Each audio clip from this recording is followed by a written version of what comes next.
I'm here with Michael Dolega from TD Economics to talk about the Fed announcement today. As expected, no change to interest rates, but they did touch on the weaker inflation numbers. Michael, what's your take from what we heard today? Well, I think you got that right on you hit the nail on the head. As far as the inflation, that really stood out as far as the main theme. The Fed, the announcement, the statement actually acknowledged the weakness in recent figures and actually suggested that weakness, the magnitude of that weakness, has been more pronounced than previously was telegraphed. And the Fed also acknowledged that this is the case both in sort of the overall metric of inflation as well as the core metric, which it sort of follows more closely. So it's definitely a concern as far as the Fed and the committee is concerned as far as monetary policy making going forward. So it sounds like they're a bit less confident than they have been in the past. So how do you think that plays into what markets are pricing in terms of future interest rate hikes in the U.S.?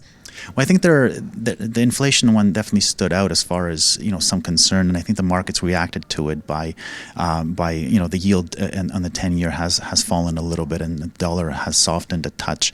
I think overall, in the statement they also telegraphed the fact that they're going to continue with their balance sheet normalization, which is expected to start. They're expected to announce it in September for it to start in October, and then going forward, obviously the big question is how many more hikes are going to come.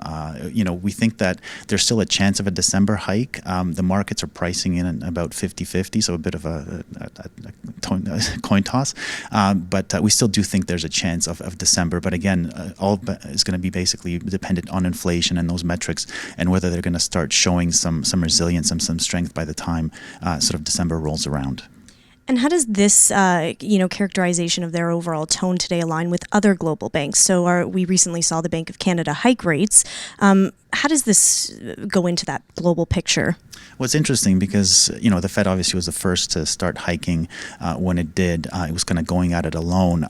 At this point, the situation sort of changed substantially with the Fed sort of becoming a little bit more patient or a little bit more, concerned about the inflation metrics and potentially slowing some of the pace of hikes going forward, whereas other central banks are sort of jumping on the bandwagon and are beginning to tighten monetary policy, or at least think about tightening monetary policy. So again, the Bank of Canada, case in point, recent hike with another one expected for October, and similar goes for the ECB and the BOE, which basically are thinking about potentially beginning to change tack on the monetary policy. So the Fed at least is not going to be alone in that environment, and that should sort of ease the pressure on the dollar and the exporters in the U.S.